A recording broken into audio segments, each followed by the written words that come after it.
We will be picking up on Chapter 12 of Burying the Boys, the CIA, the Mob, and America's Secret History by Daniel Hopsicker. Full of fun, full of folly. The CIA will have to be dealt with, John Kennedy said after the Bay of Pigs fiasco. Instead, it was Kennedy who was dealt with. In the 20 months between the Bay of Pigs and Dallas, there will be enough cloak and dagger intrigue to keep spy novelists busy for lifetimes. Spies were in vogue, spooks were hip, the whole James Bond craze took off. JFK even concerned author Ian Fleming at a cocktail party seeking tips on bumping off Castro. Elvis, some of his buddies called Barry Seal during this period, and it suited him. He hung out between bouts of daring do at the Playboy Club in New Orleans. Maybe Elvis had moments when he wished he could be Barry Seal and avoid the cheesy Vegas fate awaiting him. He always did want to be a spy. Barry had the James Bond syndrome, all right, lifelong friend James Poche told us. He would go off for 2 weeks at a time and then be back like nothing had happened. We used to fly to New Orleans from Baton Rouge for the evening, Poach continued, and drink at the Playboy Club or visit the sheriff's brothel in Opelousas. That sort of thing. We lived together in his airplane hangar and palled around with Johnny Rivers, the musician. That was how Barry met Elvis through Johnny. Now this is a curious sidelight. Barry Seal and Elvis Presley knew each other. Today James Poach is a living embodiment of the laid-back Margaritaville lifestyle popularized by singer Jimmy Buffett, wearing sandals, his shirt outside of his jeans, and a do-right rag on his head. It makes your hair do right, he grinned when we asked him what it was called. He began working for and flying with Barry Seal in the early 1960s, and later went into marijuana importation with him in the mid-70s. Then he watched from the sidelines when Barry entered cocaine smuggling. While Seal built an increasingly paramilitary organization, Poach had held fast to the colorful life of the lone bush pilot slash marijuana smuggler. In the small world that Louisiana was and is, James Poach knew many of the players. I knew David Ferry and flew around with him a couple of times. He was a friend of mine. Me and another friend, Charlie Heck, had bought a Cessna 170 and based it out of Lakefront Airport where Ferry was. I got copies of David Ferry's signature in my logbooks. We learned that what is known today as Lakefront Airport was not, back in the early 60s, just a small public airport, but also a naval rest reserve facility where Cubans were being trained as pilots for the Bay of Pigs invasion. Baton Rouge is kind of a go-nowhere place, Poach told us, and Barry had a lot of soldier fortune type ideas, which was what made him so glamorous to kids like me around the airport. I was just a snot-nosed kid hanging out with the pilots, and Barry had a bunch of secrets and was pretty mysterious. He was an enigma in Baton Rouge. No one there had ever seen any kind of thing like him. We could never figure out what he was up to, Poach continued. I used to make signs and banners for him after my oldest sister had hooked up with him. She went to school with Barry, so I took a couple of flying lessons from him in 1958, and that's how I got to know him. I was a young kid and wanted to learn to fly, partly just to have some escape from a dysfunctional family and all that entails. The son of a Louisiana state trooper who ran security at the State House in Baton Rouge, so I had some family connections in the Louisiana way of things, and I gravitated towards Barry. He taught me a lot. Poach had just described a troubled family situation remarkably similar to Seal's own. where he had moved in and out of the house during adolescence during the 50s, a time when this did not often happen. Seal had spotted something in Poach. Had Seal's own recruitment officer, David Ferry, also been looking for boys in just these circumstances? We would fly down to New Orleans and bring back some girls to where we were living at a Howard Johnson's motel in Baton Rouge. Poach remembers. We were always flying around at night, usually ending up in the French Quarter, spending the night there and having breakfast, then flying back to Baton Rouge. Once I remembered we went to Mexico on vacation. It was in 1960, I think, with an older married lady who had a crush on Barry, a woman named Diane, and her young daughter, Poach related. Jerry Chidney shared an apartment with Barry during the same swinging 60s. It was right at the beginning of luxury apartments. Barry and I shared a pad looking over the pool and got a famous Baton Rouge interior designer, Wally Young, to decorate it. We had great times there till one night Barry brought some people back from New Orleans and they all got naked in the pool.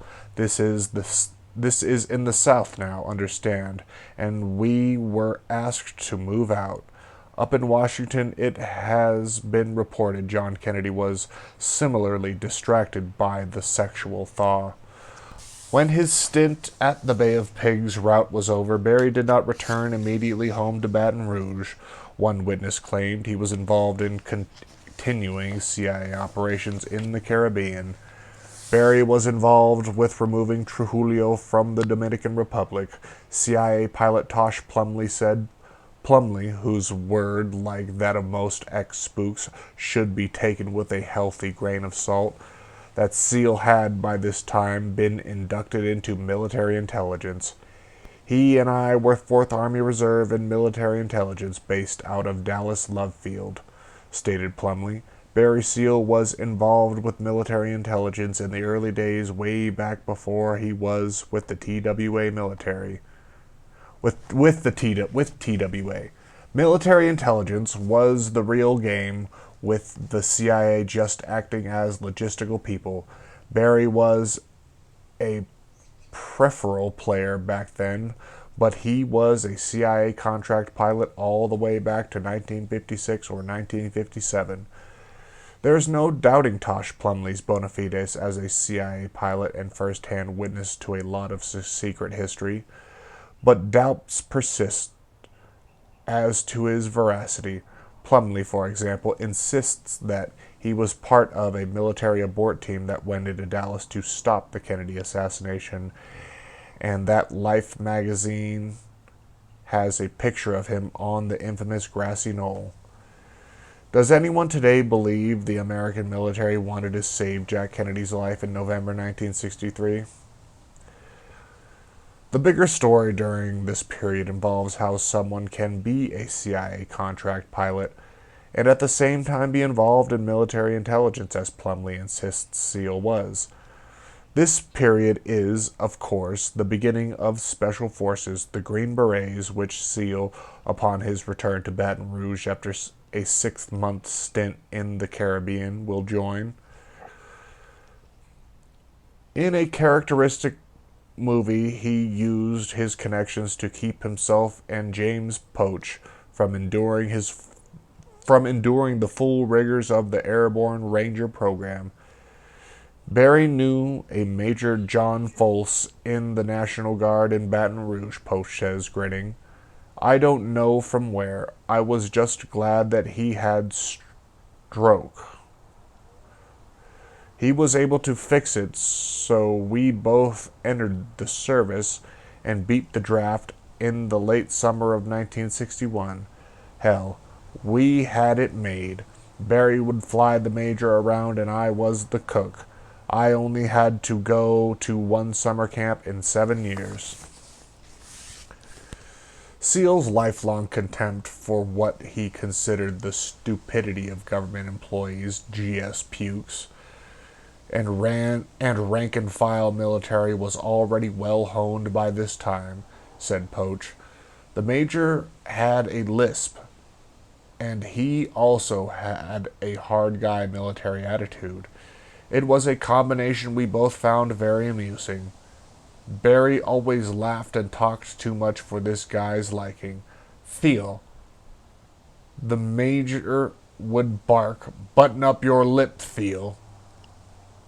As part of the increased emphasis on special forces, in late 1961 the armed forces set up a special ops air base in the middle of the Elgin Air Force Base complex in the Florida Panhandle, pulling the aircraft in pulling in aircraft and crews from the Worldwide Air America system to this base at Elgin.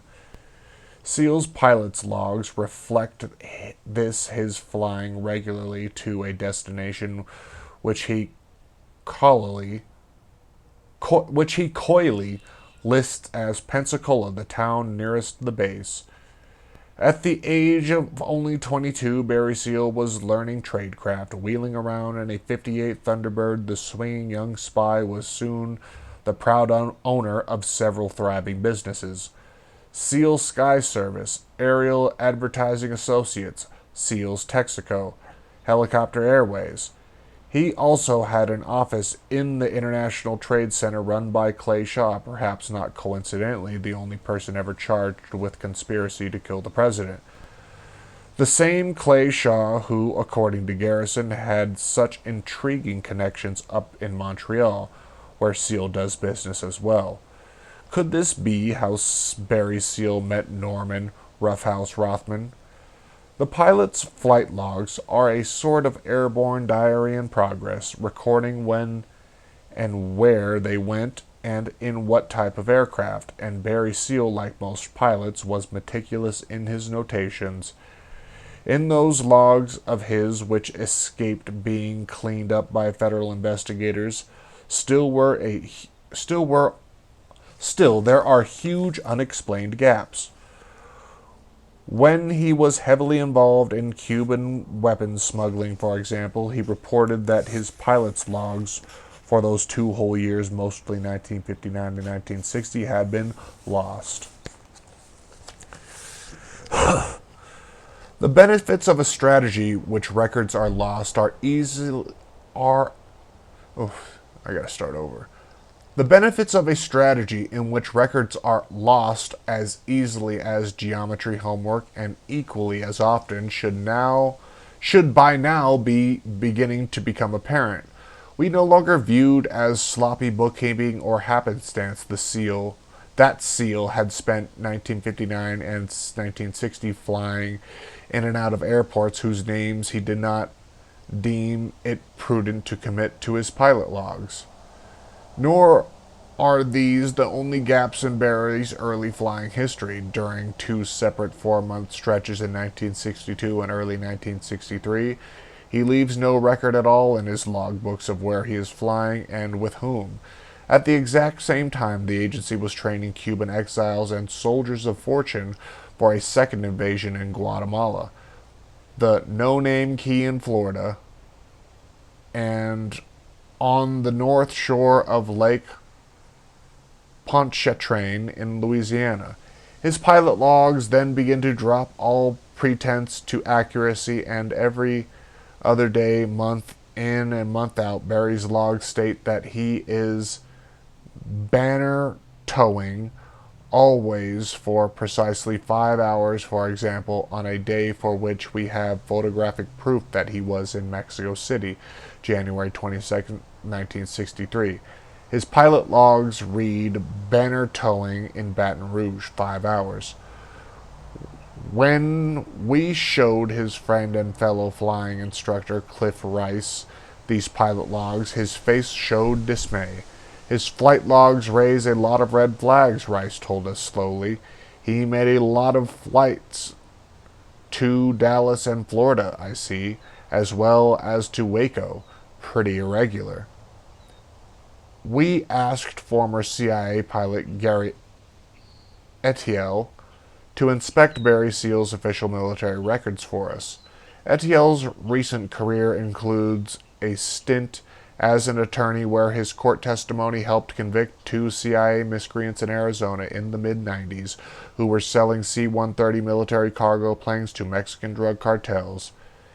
It says Barry was 1st Special Forces from Baton Rouge, Louisiana, assigned to duty that's been redacted. His duty specialty codes are redacted, so that won't tell us anything. Ediel started reading the records aloud. On the 31st of August 1961, he joined a reserve special forces group, he continued. Then on 15th of December 1962, he assigned to the 21st Special Forces Group, airborne, and goes to Fort Benning Jump School. And then in January 1963, he's transferred to a Company B of the 21st Special Forces Group. That would be the same month of the picture we saw in Mexico City. We had questions. Could the people in that nightclub somehow constitute Company B? And why had Seal joined the Special Force Reserve? You get a little more freedom in the reserves, a little more cowboy style, Ediel replied. You can take a leave of absence without losing your service number. See, in the military, once you prove yourself once, the juicy opportunities start to come your way. And once you're into that club, you're okay. The gravy train rolls in. Has someone or some organization smoothed Seal's progress? Barry found a little niche in the Special Forces Reserve, Ediel stated. One reason might be that good pilots often flunk out of flight school because of the discipline. In 1960, he was 20. In 1962, Seal would have been 22 years old. The draft was big time then. He could have gone to Vietnam. Indeed, Seal had flunked out of his one semester of college at LSU. Could the CIA have smoothed his way into the Special Forces Reserve? It's highly possible, stated Ediel. In 1962, remember, Special Forces wasn't well known yet at all. Army Rangers didn't have the badass reputation they developed later. There wasn't a Ballad of the Green Berets yet. What is clear is that Barry was in some kind of unit that had a special ops focus. Here's something. On May 1st, 1963, he assigned to Company D Special Ops Detachment of the 20th Special Forces Group Airborne. He goes up to the next grade of Special Forces, Special Detachment, Special Ops. The CIA could easily have recruited him right out of the service, Ediel continued, if he wasn't already working for them. Was there anything unusual about Barry Seal's 20th Special Forces Group? Yes. When it was discovered that Birmingham-based 20th had sent a detachment of Green Berets to Memphis to carry out an unknown mission on the day of Martin Luther King was assassinated, the local paper, the Memphis Commercial Appeal, had investigated. They discovered that the 20th was chock full of veterans of CIA assassination ops in Southeast Asia.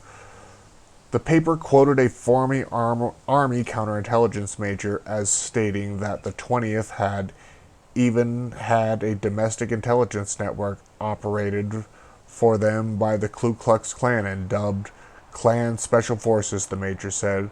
The rural South was in country to these guys, and at times things got out of hand. Barry's reserve service continues until his release in November of 1966.